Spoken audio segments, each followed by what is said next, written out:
Hi, I'm Matthew McFarland. And I'm Eddie Estrada. And this is Highbrow. Lowbrow. How you doing, Edward? I'm doing great. Me too. It's a beautiful day in New York. It's beautiful. Here we are, episode 3. It feels so good that we're just like trugging along and doing these. I'm having so much fun. I'm having a blast doing this. Yeah, I hope you are all enjoying it, Same. watching it, listening to it.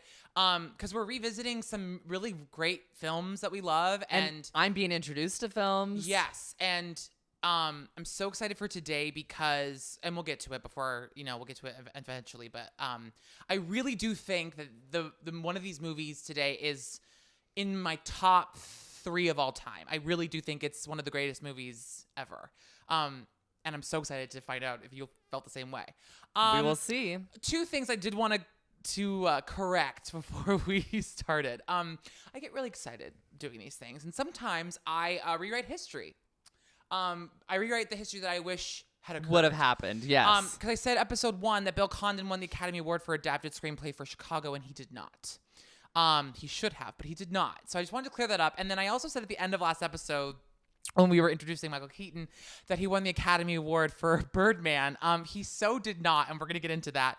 He did win the Golden Globe for Best Musical Comedy Actor, but he lost the SAG and he lost the Oscar, and we'll talk about that later. But I wanted everyone to know that I'm not an idiot, and I just get excited, and I like to make shit up. And if Matthew does corrections, then I'm going to do misconnections. Oh, yes. Is what I'm going to call it. Great. The 3 amigos, the one that I know, not the 3 directors, obviously. That would be Martin Short, Steve Martin, and the third was Chevy Chase. I'm so sorry. I literally said the other guy as if it was some unknown who never had a career after that, and it's literally Chevy Chase. I mean, there's probably some people who are like, maybe it's good that you didn't mention Chevy Chase because he's had a history recently. But yeah, I miss connections because my brain, I can never make the connection. Well, we get so excited, sometimes things just plop out. Talking about these movies. Yeah. Before we get into our movies for today, yes, I always have to ask. We got to do our highbrow lowbrow. Yeah. Exactly.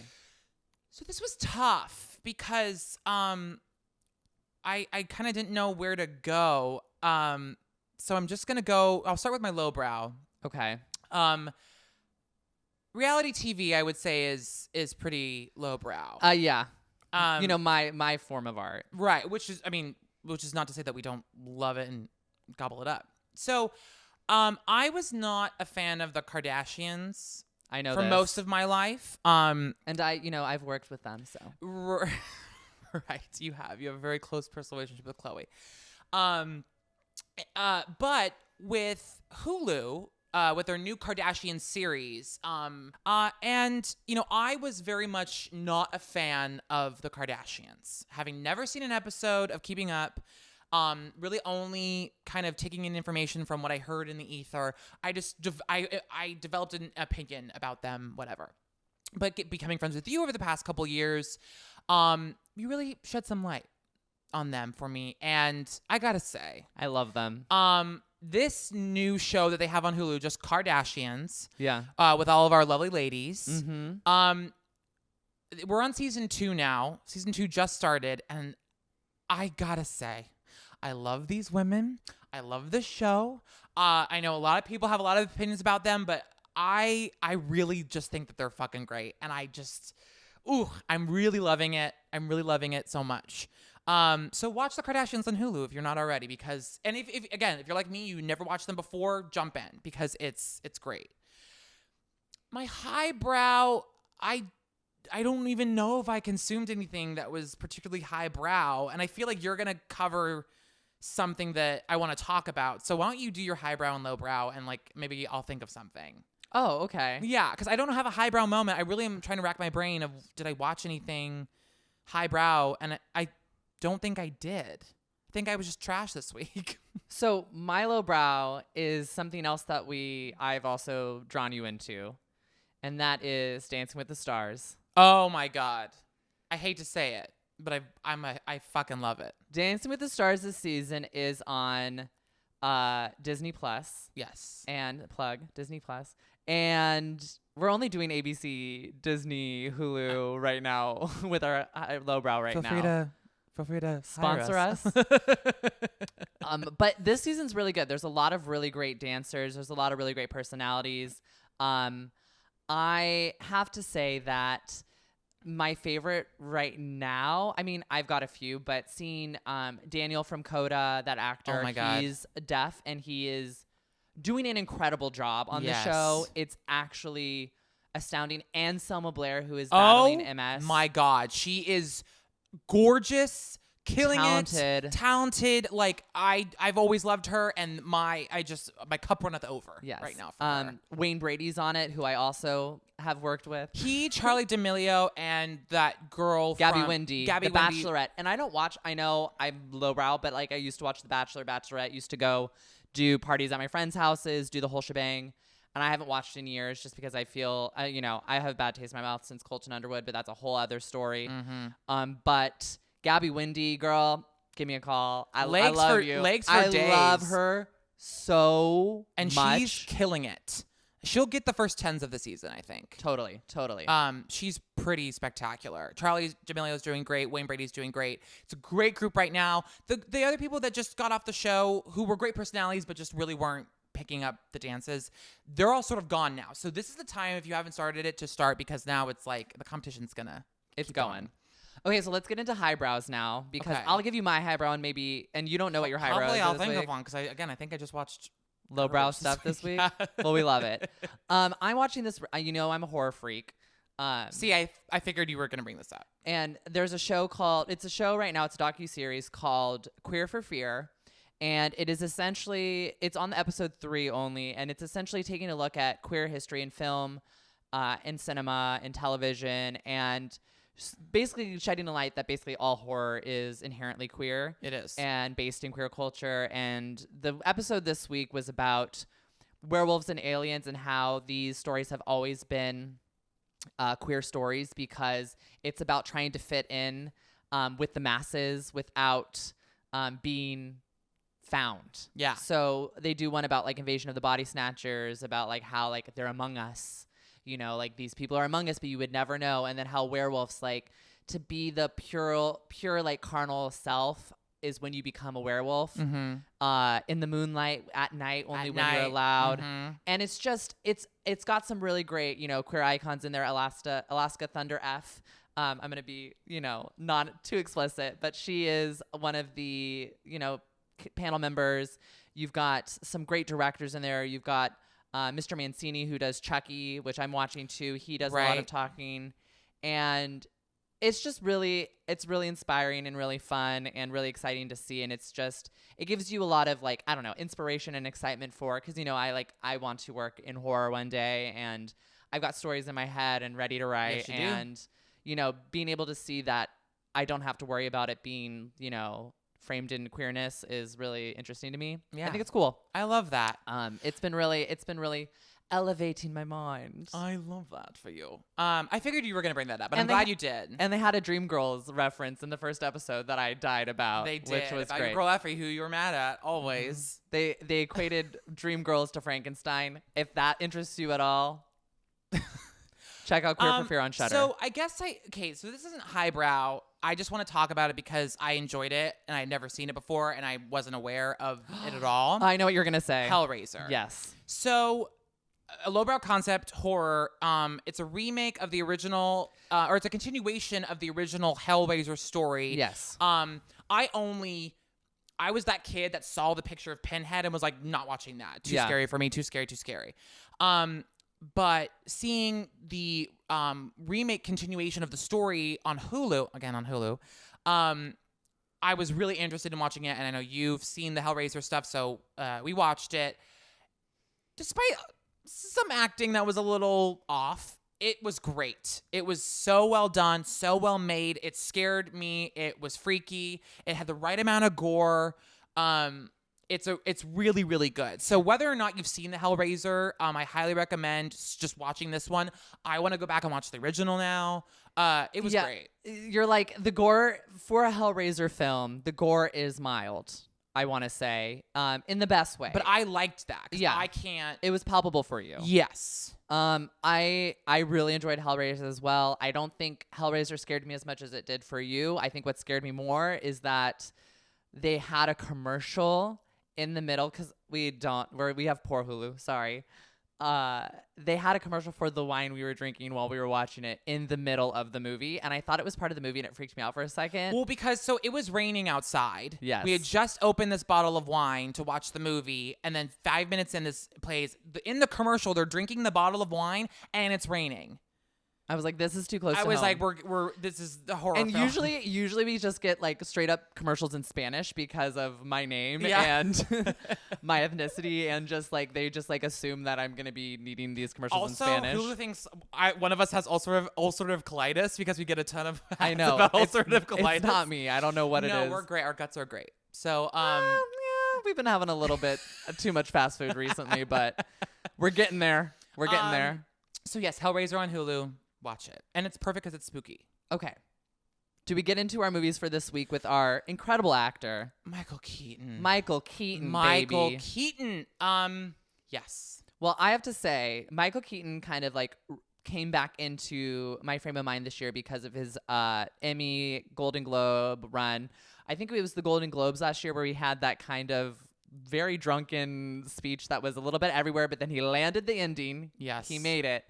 And he won the Emmy this year as well for his work in Dope Sick, which we still need to watch. Maybe that's a highbrow thing we check into soon. Yeah. But he's been around forever, and the movies we chose for our highbrow and lowbrow were...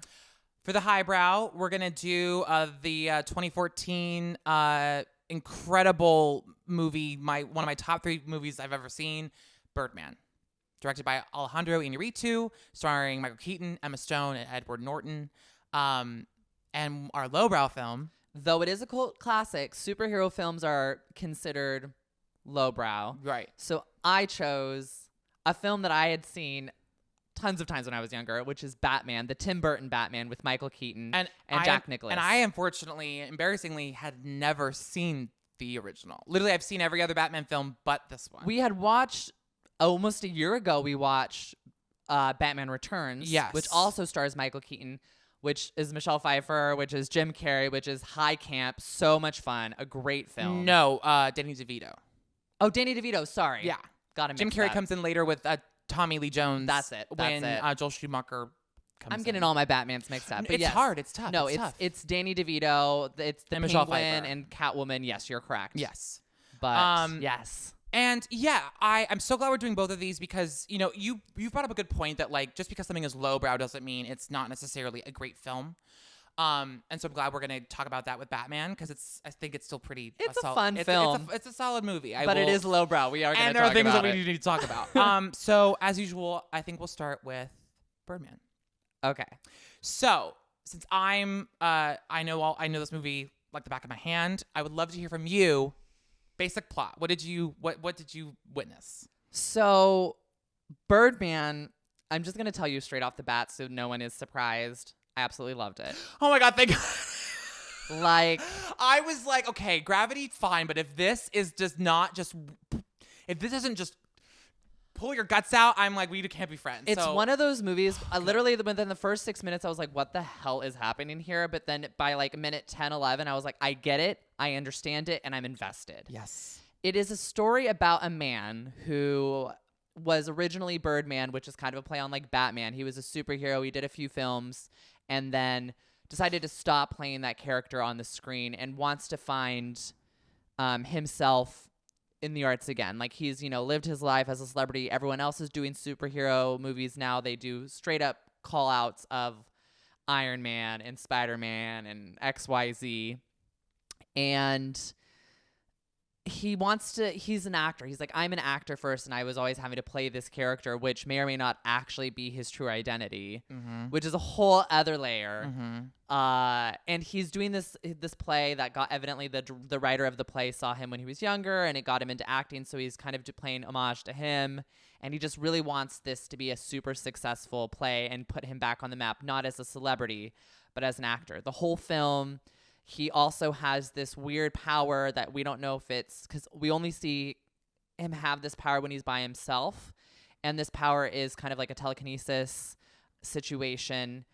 And he has I don't know if it's like an imaginary friend or like it's like a schizophrenic break where he sees the Birdman character that he played as his companion at points in the film. It's so deep. It's a take on what is artist versus what is celebrity, New York versus Los Angeles, Hollywood versus theater, reality versus fiction. It's so incredible. And the ending, it ended and I was like, the ending could be taken two different ways. It's like, does Emma Stone just inherit the mental illness that her father has dealt with his whole life, where he believes he's the superhero and now she sees it too? Or has he really been this being all along and he was just never recognized for who he was? Right. And the moment he is recognized, his power is unleashed. Right. I don't know. Like, it got me. It was a fantastic film. It's beautifully shot. It's all one take. Or it's filmed it's filmed as if to be one shot. Okay. So in itself, it's about plays versus, film, and it is a film that is a play. Because the choreography that you have to do and just knowing your lines and knowing your marks, and I have to be at point A to point B at this section because the camera is going to be moving through this hallway. It was just, I could not believe it. I can't believe I've never seen this film before. I can't believe I wasn't like banging on people's doors being like, you need to watch Birdman right now, because it was just, thank you for introducing me to this film, because I'm so glad you wow, liked it. I just don't have enough to say about it. Oh, makes me so happy to hear that, because yeah, it's really, really, it came out just after I graduated college and I had moved to the city. And I was very, as an actor, as an artist, I've had quite a few in my life, but I was having an existential crisis about art and what I wanted to do and who I wanted to be. So this came at the very right time. So yes, the movie is about a man named Regan Thompson who, 20 years before this time, was a huge star. He was the Birdman, which was a huge comic book franchise that he famously walked away from after the third installment. And what's funny about this is that in real life, they used the same timeline from when Michael Keaton starred in Batman in 1990 or in 1989, 1992. 1992, because that was the last time that he starred in Batman Returns. Yes. Which is the last time Regan did Birdman 3. So and we find, and it becomes very clear that in that time his career has literally disappeared. He's like divorced. He's divorced. He's estranged from his daughter, played by Emma Stone, who is his assistant. He's estranged from his ex-wife, played by a fabulous Amy Ryan. Who, if you've seen The Office, if you've seen Only Murders in the Building, you know Amy Ryan. Yes. And he's currently in previews for, an adaptation that he's writing, directing, and starring in of one of his famous made-up playwright. Or actually, no, I think it actually might be a real. Is it real? I was going to ask you, is this person real or not? I've been meant to look it up. I actually don't think it is.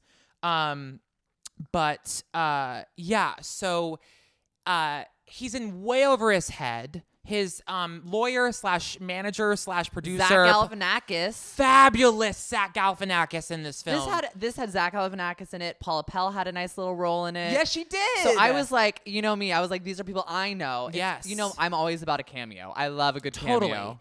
And so they're in previews for this play. One of the actors in the play goes down because they get hit in the head with a light fixture. That was the moment I wrote in my notes, WTF is going on here. Yeah, because yes, I'll get to the superpower sort of thing later because I have a theory about that. So this actor is replaced by Edward Norton. Naomi Watts is also in this movie. Fabulous. She's one of the actresses. It's Andrea Riseborough and Naomi Watts. And Naomi Watts and Edward Norton are lovers outside of work. but he is available. He's a huge star. He on film and television and theater apparently, and he's invited to come and help them, get the show on its feet. Yes. So, as Eddie mentioned, the film is shot and edited to be like one continuous take. So we're going through the hallways and the backstage and the front area of the St. James Theater in New York, Which we've been to. Which we've been to many times. Currently playing Into the Woods, the revival on Broadway, and so we see rehearsals going on.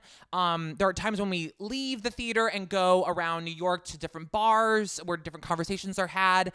There's an incredible scene later on where Regan has sort of like a mental break, and what I think is his ego is saving him, gets him back to the theater. He has a conflict with the New York Times critic in the film, which, if anyone knows anything about theater, the New York Times review either makes or breaks a show. Every time a show comes out, Matthew's like, is it a New York Times critic's pick? Is it a New York Times critic's pick? Yes. Jesse Green, shout out. I'm a big fan of Jesse Green, and Maya Phillips.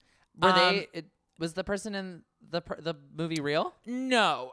She's an actor. I can't remember her. I need to look up her info. But no.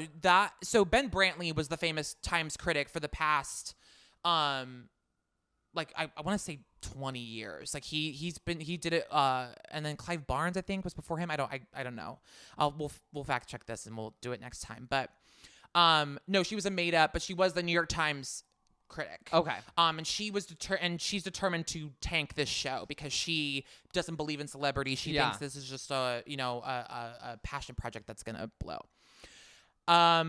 We see this incredible swirling film about his complicated relationships with his family, with himself as an actor, as a creator.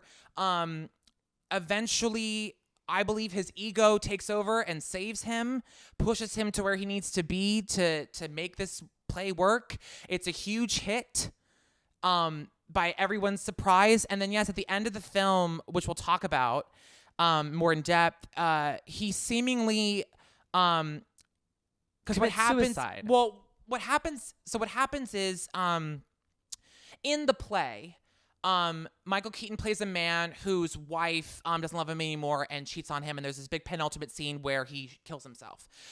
The thing about the final scene of the film is that Michael Keaton actually takes a live gun and shoots himself in the nose. Which was, I was like, thought he was dead. Me too. And it actually works out for him because the critic praises it. The audience goes wild. It sets him up to be a huge star. He goes viral, we'll talk about that theme. Yeah. And they're in the hospital room at the last scene, and Emma Stone leaves to go get him something. And there's this very ambiguous ending where Emma Stone comes back into the hospital room. He's gone. The window is open. She looks out to see if, God forbid, her father's done something he can't take back, like kill himself. But then we see her catch something. Her eyes go up, and she smiles. And then that's the end of the film. I had chills. Just got chills I know, again. me too. Yes, this movie is about an actor and their process. It's about the struggle between one's humility and one's ego, and how I think both of those things, you need both ego and humility to sort of, you need to have you need to have respect and love for the others around you, but you haven't have enough ego to push you through such a terrible, unforgiving, crazy business. It's the struggle of someone just wanting to be an actor and not a celebrity, not wanting to be on Twitter, not wanting to be on Instagram, Facebook, TikTok, not wanting to do anything for likes or comments or tweets. Okay. So it seems Getting like activated. Something's coming out right here. So and not being able to reconcile that. Highbrow versus lowbrow. Totally. A realism versus not, like Edward Norton's character. Who I hated. But was brilliant in this movie. Yeah. I think he was playing himself a little bit. He is all about drinking real gin, having a real boner on stage, and like having a real gun, which I think is what pushes him to that final part. He's like, this red thing in the gun, I don't feel it. I don't feel like it's real. Yeah. And let me actually just get to my notes, then I want to get to your notes. But I noticed and I didn't notice it before. He's got a little like bumper sticker on his on his mirror in his dressing room. Michael Keaton's character, Riggin. And it says, "A thing is a thing, not what is said of that thing." Which I thought was so. Oh wow. Yeah, it's like you are what you are, not what other people say. said. Yes, and I'm sure that is something that he has had to say to himself over and over and over as he's tried to like come back into his career. Wow. Some other quotes I love: "You confuse love with admiration." Amy Ryan says it to Michael, being like, "I love you. Your fans just adore you. There's a difference." Yeah. Can I say my favorite line? Please. Well, I don't have any self-respect, honey. You're an actress. I knew you were gonna bring that up. I have it written down too. Yeah.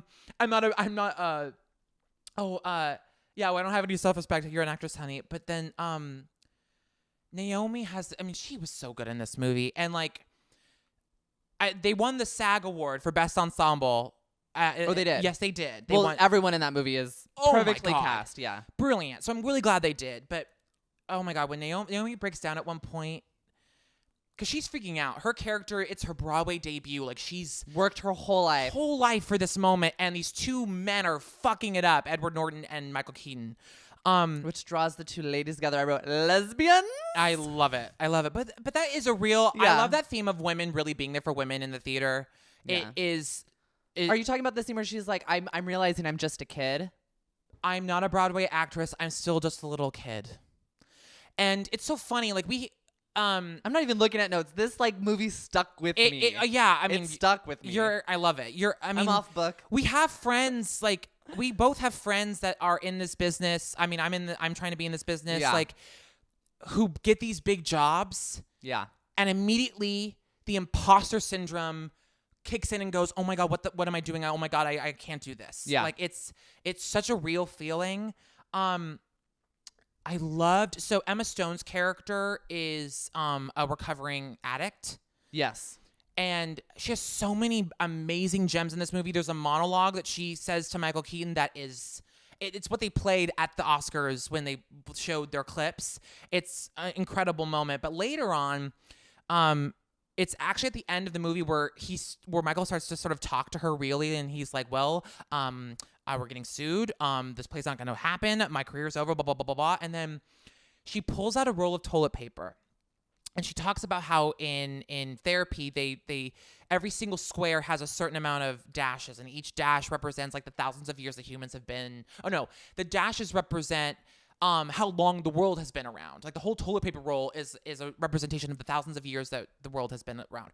And then that one square of all these dashes is the amount of years. It's like it represents the 250,000, or I don't know the number. That humans have been around. Humans have been around. It's Yeah. one square of a roll of toilet paper. And she says, "I guess they gave this to us because this is all our ego and self-obsession is worth." Like we think we're so. And I love that scene where she's literally just she's in the room smoking. Remember, he catches her with the joint and she's doing the chicken scratches. Yes. And it's bird scratches on the toilet paper. Right. And it's like, we're just a square of an entire roll of existence. Like, why do we think we're so important? We've been around the least. Yeah. And of that chicken scratch, you're the first pin mark. Truly. Yes. You're just that right when the ink touches the paper, that's maybe your entire lifetime. Yes. And then right after that, she shows him, because there's a scene where Michael Keaton gets in the middle of one of the shows, he gets stuck outside the theater. Yes.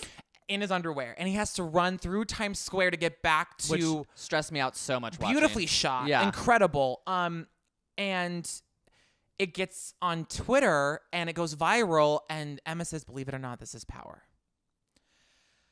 Oh my God. So yeah, I think that the Birdman, I think that all of the superpower stuff, I think it is sort of a mental illness, but I do think it's his ego. I think because our ego, the voice in our head can either just destroy us. And in the beginning of the film, he goes, "You're nothing. You're a piece of shit. Like, we could have had everything. We could have been the star, blah, blah, blah." But then when he's at his lowest point and he has nowhere else to go, his ego, that voice, the Birdman voice, is what gets him off of his feet and says, "You're fucking Birdman. We we built franchises with a single screech. We could strike fear into the hearts of our villains. Like, that's the power you need to harness if you want to do this thing.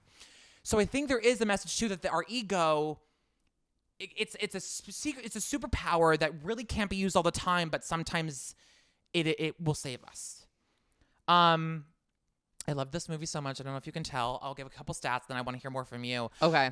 It cost $17 million to make. It made 103 worldwide. Wow. I think 60 million here, 40 million overseas, or opposite. I don't know. But so in terms of awards, okay, Academy Awards, it won Best Screenplay. Alejandro Inarritu wrote it with his buddies Nicholas, Alex, and Armando. They wrote it together. Okay. And what's funny about that is that they all told him initially that this was impossible, because he came up with the concept and was like, I want to figure out how we can make this all look like one shot. And they were like, are you fucking kidding me? That's insane, yeah. So it has to be written a certain way. It has to be shot a certain way, edited a certain way. And they were like, this is impossible.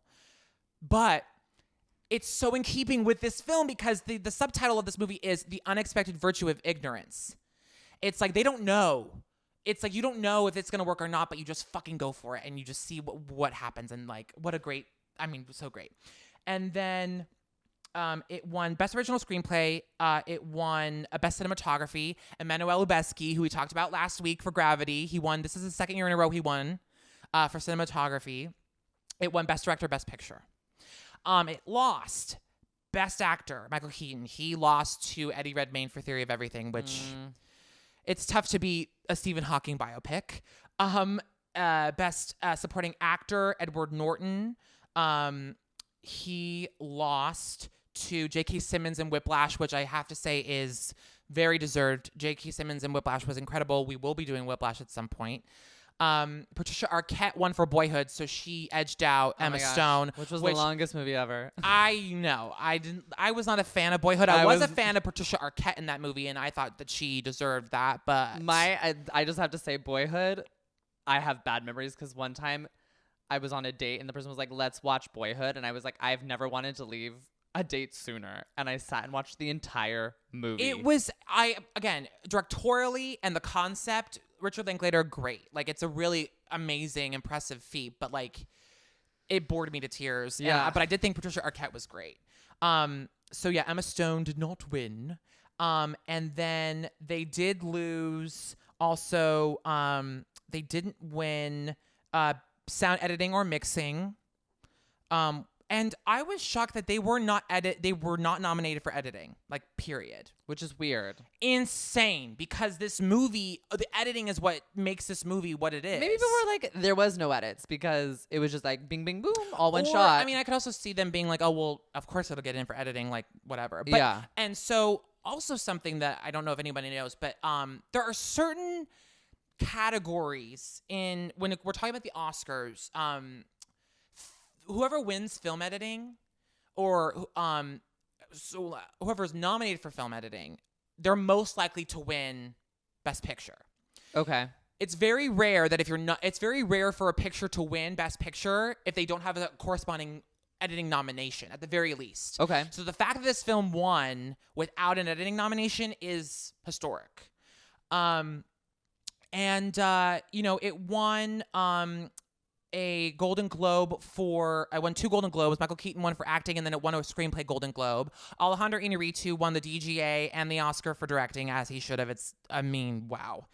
And I think that's all I have to say. Won the Screen Actors Guild, as I mentioned before. It is really, I just love it. It was a great film. So tell me more about what you loved about it, if there's anything else you want to add. I mean, I know I talked your ear off. I'm so sorry. I know. Guys. I'm like, are we done with the reports? I know. I'm sorry. Done nerding out. It's okay. That's what we're here for. That's the highbrow, lowbrow. Yeah. I don't know. It just really, I guess it moved me in a way. Like, it wasn't like, oh my God, I'm crying like Dreamgirls, but it just made me rethink about kind of the way I've been looking at myself in my own art, because, I am a lowbrow person, and like I have lowbrow aspirations. Not like lowbrow aspirations. I mean, I'm saying like a Teen Choice Award is like and a Razzie on my list. You want a surfboard. Exactly. Yeah. I want that in my house.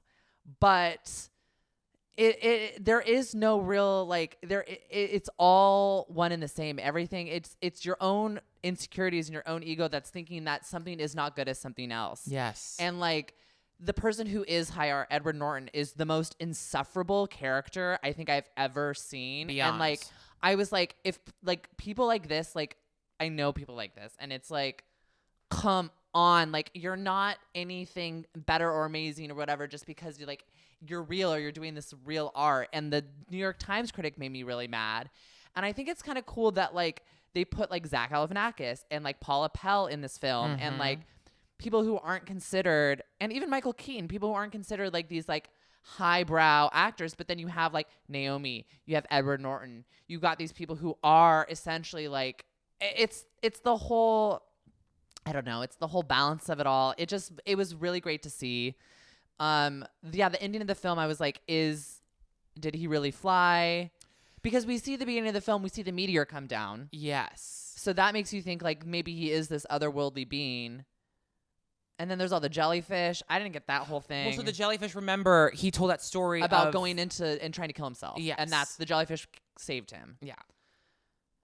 But I don't know. Yeah, there was just like a lot. And like even like, I don't know. It was just, it just changed my frame of thought. Yeah. And I think it is one of my favorite movies too, I think. Well, because it really just, it explains so much. Well, this is a conversation we're really having right now too, because like it's streaming versus what's going into the theaters. Like you're seeing the theaters being inundated with superhero movies to just get people in butts and seats. Yeah. And then streamers are sort of taking over in terms of like the high art, stuff.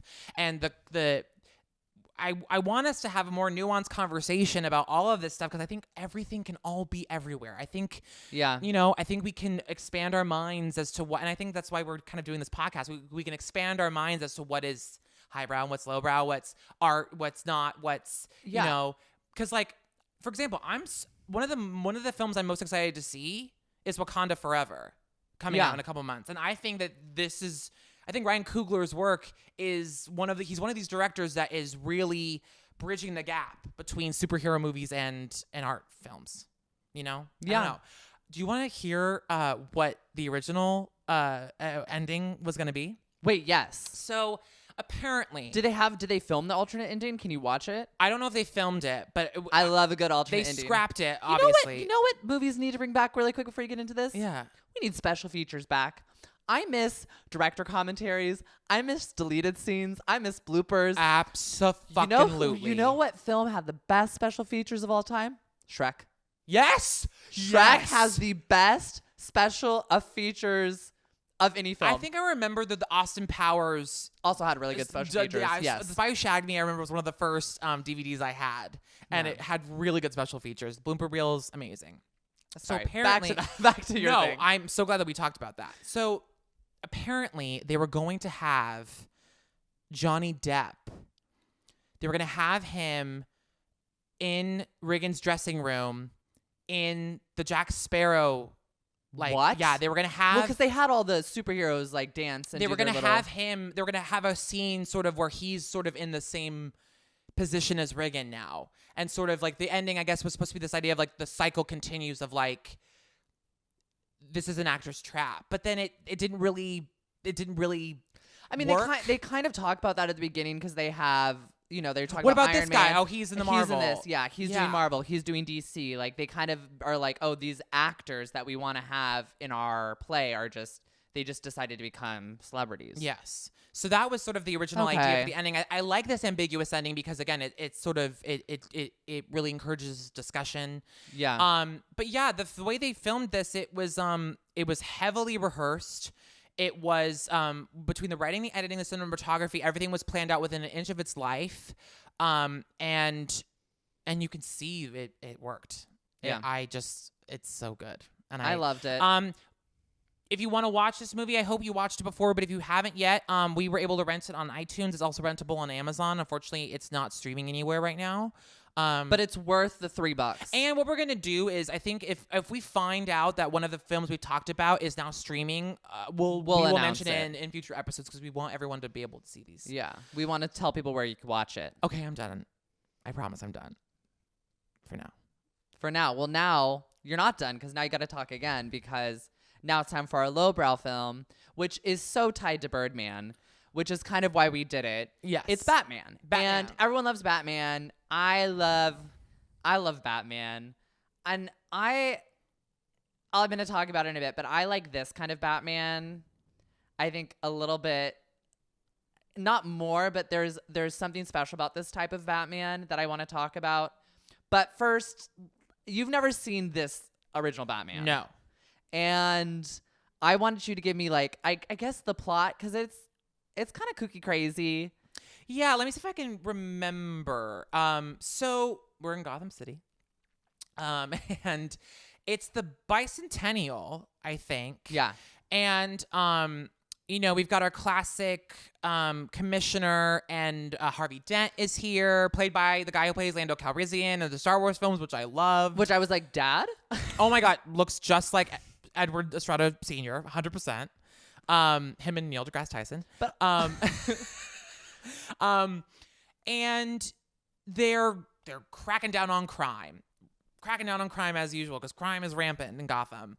And I can't remember his name, but there's a big crime boss. And this is the guy they want to take down. And the crime boss enlists his like number one laggy. He's got like a chorus boy gaggle of gays who, not gays, but gaggle of gangsters who are, they do his bidding. Mm-hmm. And he enlists his number one guy, Jack Napier, to sort of carry out this like sting at this chemical plant. But what Jack doesn't know is that it's a twofold plan. The crime boss wants Jack to do this, but also wants his team and some crooked cops to kill him because apparently Jack's been canoodling with the crime boss's girlfriend. Yes. So then we go to the chemical plant, and long story short, there's like a big, there's a shootout between police and the commissioner and crooked police and some laggies, including Jack Napier. He falls into a vat of chemicals, but not before getting shot in between the cheeks. And we think perhaps that's the end of Jack. Batman is there, by the way, this whole time. Batman, Michael Keaton. But no one's seen Batman yet. No. We also meet, oh God, what's her name? Vicky Vale. Vicky Vale, played by Kim Basinger of LA Confidential fame. And I believe she was married to Alec Baldwin for a brief period of time. They have Ireland Baldwin together. Oh, yes, that poor child. So they are simultaneously, she's a photographer she's a professional photographer. I think she works with Vogue or She something. was like Vogue, Cosmo, and she was like a fashion photographer, but now she wants to move. She did a Times piece in like... Yeah, so she is, but she's a woman, so she's not taken seriously. And this young reporter who we'll talk about, I think we agree on who he should have recast. They want to find out who the Batman is, and they want to find out if he's good or if he's evil, and they want to, whatever. So,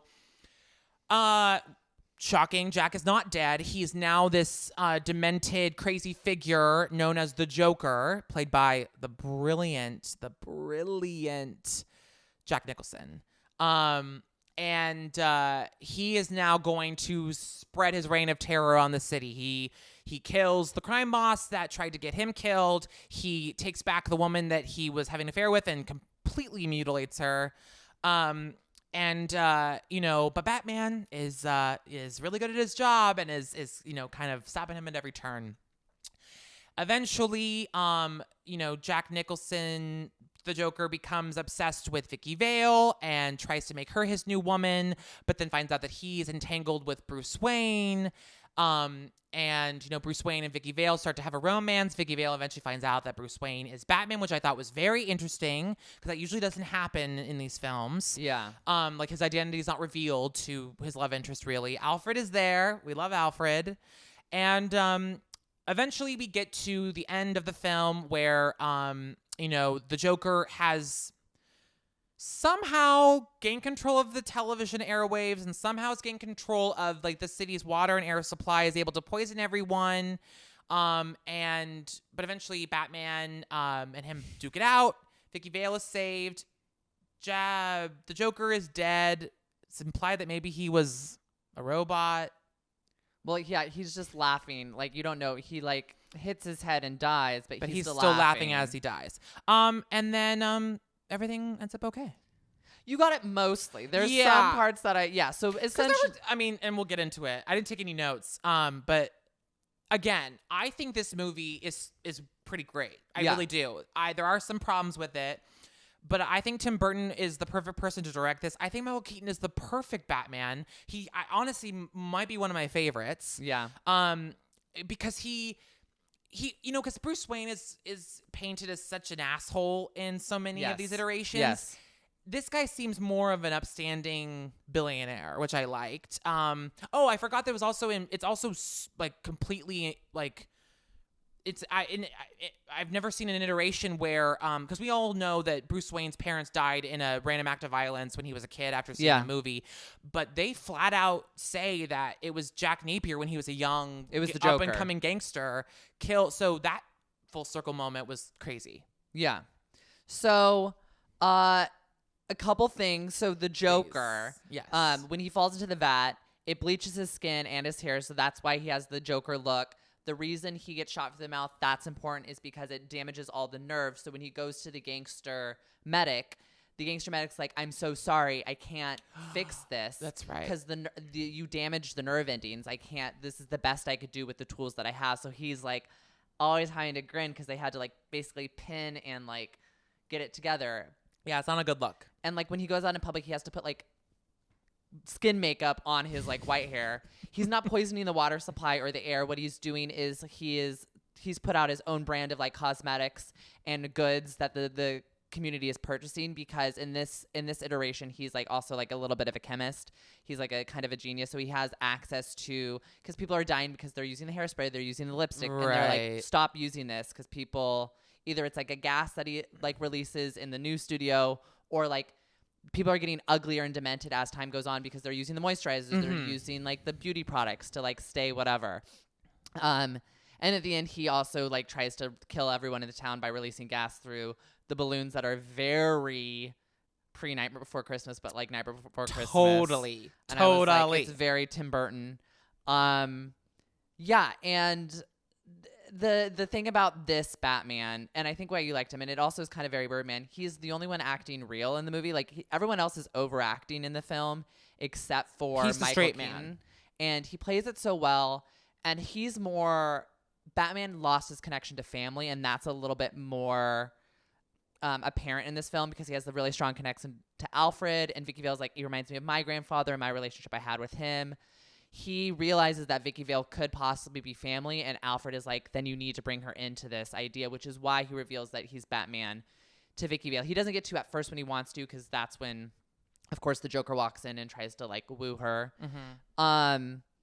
And yeah, it's a fun Batman film, and like Batman is fun, and I think Batman has gotten so dark, and it has to be so like, I'm a tortured soul, that I'm the Dark Knight, and like I live in this dark Gotham City, when it's like, this is a comic book movie.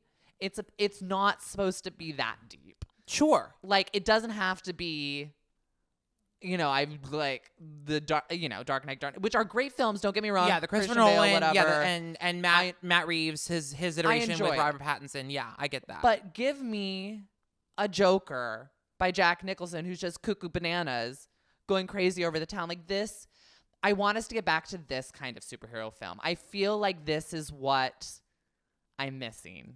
Yeah. So it's so much more fun, and just it's a good movie. I love this I movie. agree. What the things that kind of made me go, what? That I think that Tim Burton does a really great job of in Batman Returns is he really establishes, like the Catwoman and the Penguin, he really is great at establishing that we see the glimmers of who they're going to become before they make their transformations, Yeah. Like we get their full backstory. So like the him being a chemist, him being like kind of kooky and maniacal, and like I understand all that is sort of that's sort of pushed forward when he falls into the vat of chemicals, and it kind of hyperactivates. He's not really established as that kind of guy at the beginning. He's established as just like a really good criminal. Yeah. A really good criminal but like, I wish they had made it more clear. Like, he's brilliant. He's a little bit off. He's a little crazy on his own. He's a little bit, and then it gets exacerbated when he gets pushed into the chemicals. Okay. Yeah, that makes sense. Because he has all these qualities that are great for villain stuff that come up throughout the film. But I'm like, but that, I wish that the Easter eggs had been planted earlier to kind of set that up just a little bit more. Because again, he does such a great job of it in the next film with Batman Returns that I just wanted that set up more. Okay. But again, that's just, I'm being super nitpicky. I loved the Prince music in this film. Yeah, so Danny Elfman and Prince did all the music. The Danny Elfman music, you were literally singing freaking Nightmare Before Christmas and The Simpsons in every other scene because you could hear like the similar chords and stuff. I'm not a music person. I mean, I like music, but Matthew is a musician. Dun, dun, dun, dun. Yeah, the whole time we were watching, he was like, "This is like." I mean, I love Danny whatever. Elfman, so I don't mind. And then Prince did the music for it, which is the Prince scenes are like these dance numbers, but not really. It's literally just the Joker being like, "Hiya, huzzah, let's take down the Flugelheim." Like, oh yeah, the Flugelheim that killed me. Instead of the Guggenheim, it's the Flugelheim. Yeah, it's fun. We were talking about, I can't remember the name of the, I guess, reporter who basically he's the one that has seen the Batman, heard about the Batman. He's kind of like an up and coming reporter, so he's not believed. He has a crush on Vicky Vale, which is why he's like, I'll bring you onto the team. Mm-hmm.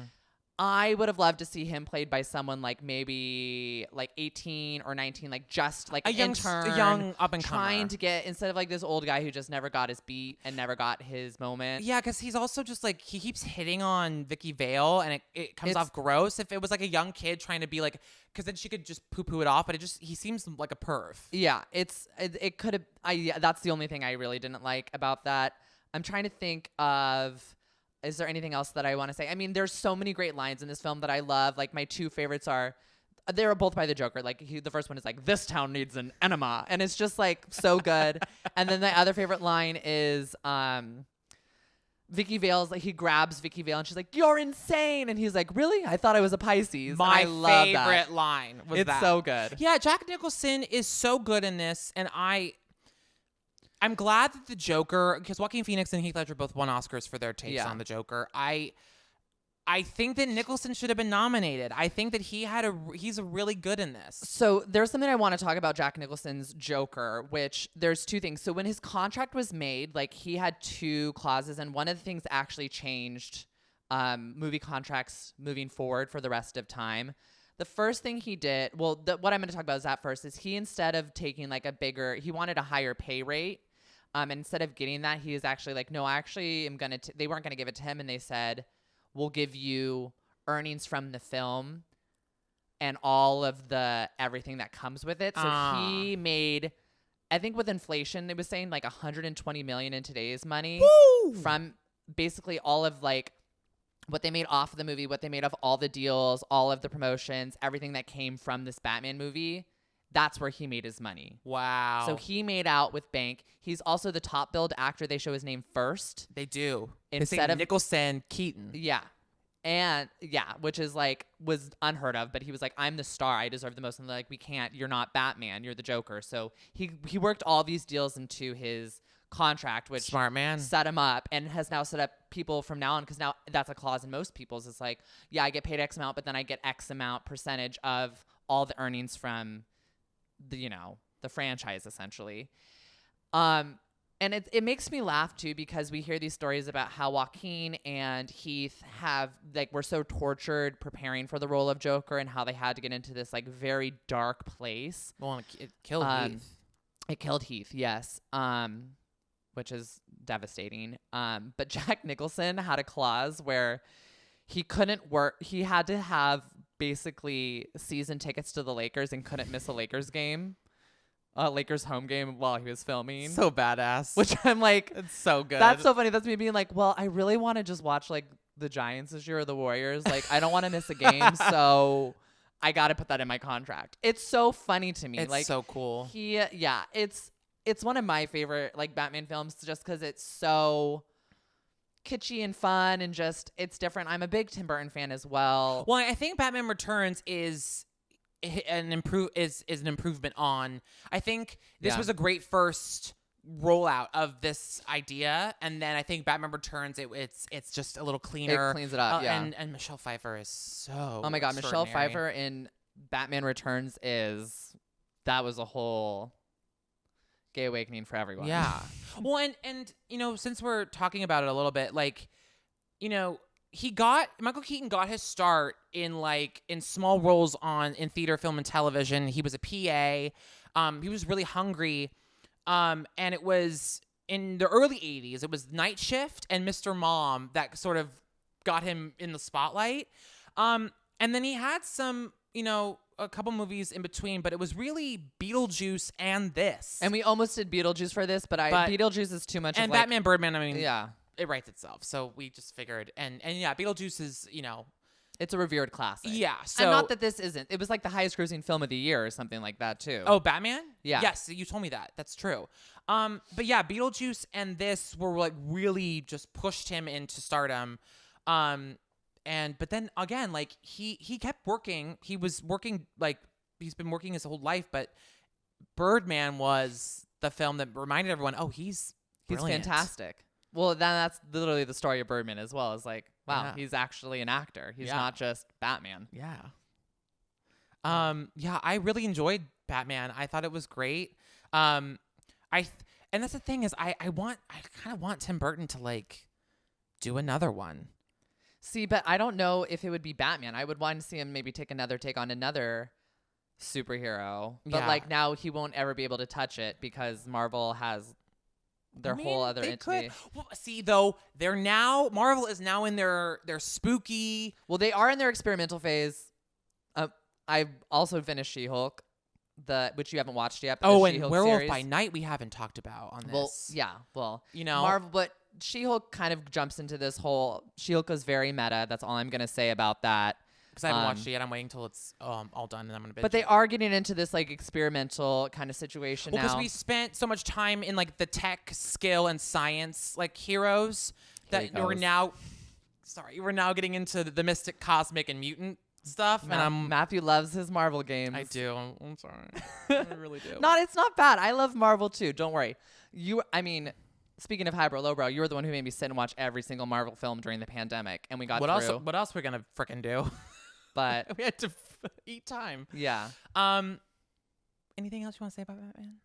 No, do we think we get to our ratings and our highbrow, lowbrow moments of the film? Yeah. Let's do highbrow, lowbrow moments of the film and then rate them. Okay. So, do you want to give me your highbrow, lowbrow of Batman? Yes. Honestly, my highbrow, I don't know if it's a moment, but I we talked about this, that Michael is such a good Batman. He's such a good, he holds the film together. Because, again, with an actor like Jack Nicholson, with a concept of Tim Burton, with the Danny Elfman music, with Prince soundtrack, it can all get it can get a little too crazy. And he holds the center so strongly. And I think he's great. The lowbrow moment, every time that poor girl, the lover, came in with that one. Mask on and was very purge and very purge and just was I'm not feeling so well. It just made me laugh. It really made me laugh, and I just was it was amazing how he falls into a vat of chemicals and all of a sudden he's got control of the TV airwaves. He's able to just take control of the city. I thought that was just wild. Yeah. I mean, when he's on the TV screen and he pushes the TV screen to get on it, and then they're watching him on the other screen and they push it again. It's so funny. So funny. Lowbrow, but so good. I loved it. Okay, so what are your highbrow and lowbrow moments of Birdman? Lowbrow moment, the banana in the underwear for the boner on stage. I hated that. I thought that was so stupid with Edward Norton. I was like, really? This is stupid. Yeah. And then my highbrow moment has to be when the first night of previews, his entire dressing room is filled with roses and he hates roses. And then when he's in the hospital after he has the opening night that's super successful, he has this different array of flowers, but Emma brings the flowers that he originally wanted at the beginning to him, and he tries to smell them. He's like, I can't smell. I thought that was a really beautiful moment because it's like they finally see him. They finally are listening to him. They finally understand him. They're not just like, oh, we're just going to throw everything at you. It's and they sort of see each other as as daughter, father, daughter. Yeah. Because he has like all the lilies like whatever in the room, and she like gives him the one like that's right flowers. And I was like, that is this very special moment. I thought that it's those little things for me that I really enjoy in a movie where it's not really part of like, I guess, really the plot or the story as a whole, but it tells so much by doing so little. It's just a set thing. It's just a prop piece that really makes it. And like finding out about the bumper sticker, like that's pretty cool too. I don't know. That was my highbrow moment for me, I think, was the flowers. Yeah, I love that. So those are my two. Hi, everyone. We're jumping in here like this because we made two little mistakes in our episode. In all of our excitement, we forgot a couple things we wanted to mention. So here's a few amendments to the episode. First, we forgot to rate each movie. Ugh, duh. That's the whole point of doing the episode. We got so excited about our highbrow, lowbrow that we didn't rate. So Matthew, Batman, how many Matthews do you rate it out of 5? I mean, it is the best lowbrow movie we've watched so far, so I'm going to be bold, and I'm going to give it 4 out of 5. Ooh, 4 out of 5. Because I have an idea that like some lowbrow films are really going to just knock my socks off eventually, Okay. so I want to save the 5 for it's like Dancing with the Stars. Can't get the 10 out too soon in the season. Okay, So, I'm sorry. Glenn. So 4 out of 5, I think, is a solid number for Batman from me. Now, how many Eddies do you give Birdman? I gotta just give it 5 Eddies. Yes, There's I'm nothing sorry. I can do. No, don't be sorry. And it's weird putting it at the same kind of standard of like 5 Eddies as Dreamgirls, whereas like I think now I would give Dreamgirls like a 4.5, maybe, Yeah. or like a 4 even. But Birdman was just so unbelievably good. I can't not give it a 5. I agree. If I could give it I would give it a 10. It's so good. Okay. What now? We also forgot what we're going to mention, or we didn't forget what we were going to mention. We forgot to say what we're going to watch for our next movie and our next actor. Yes. So we, again, wanted to give you something a little spookier given the time of year. It's our Halloween episode. It's our Halloween special. Halloween episode. We are going to be covering the great actor, Jesse Eisenberg. The highbrow film we will be watching is, again, we're watching some of my favorite movies of all time. This is one of my favorite movies of all time. Actually, I think my favorite writer of all time, Aaron Sorkin's incredible 2010 film, The Social Network. And the lowbrow. This is where we get Halloween-y, because obviously The Social Network, though Facebook is terrifying And now. Armie Hammer is terrifying. Yeah, we've got a cannibal. We've got, and social media. Justin Timberlake. So it's a little Halloween-y. Oh, God, that is scary. Yeah, it is scary. That's scarier than my movie. My movie is a film with Jesse and my girl, Christina Ricci. It's called Cursed. It's a werewolf film set in Los Angeles. I've never seen it. I've only seen a clip of it. And I'm so excited to watch it based on the clip I I've haven't seen it in years, so we're going to go in and have some fun with it. Yes. It's kind of like an Orbit. It's a movie I had seen when I was younger, and I really haven't seen it in a while. We'll see if it holds up. We'll see if it holds up. So again, Jesse Eisenberg, The Social Network, and Curse. You can see The Social Network on Hulu and on Peacock. And you can watch Cursed on Paramount Plus. So if you've got that, it's an easy little click. Fabulous. All right, well, we'll get back to our regular programming now. Back to our good looks. I And by guess. the way, we didn't mention Batman. You can watch it on HBO Max. Yes, it's on HBO I also Max. believe it's also on Hulu, but I don't know. We But watched it on HBO Max. Definitely watched it on HBO Max. I think we watched the other, like last year we watched it on Hulu. I don't know if it's still on there, but HBO Max for sure. So welcome again. Thank you so much for joining us. If you haven't already, make sure you subscribe to us on YouTube. And we're also on Instagram, Twitter, TikTok, all the socials at Highbrow Lowbrow Pod. And if you haven't already, rate, and review us wherever you subscribe to podcasts, whether that's SoundCloud, Stitcher, Google Play Music, iTunes, or Spotify. We're now on Spotify. And don't forget to watch us on YouTube as well, and like and subscribe and rate and review on that as well, because we need that as well. We need that. It helps us out. We're and growing. We'd really appreciate it. Yes. Thank you, Edward. Thank I you, love ya. Matthew. I love you too. Have a great week, y'all. Bye.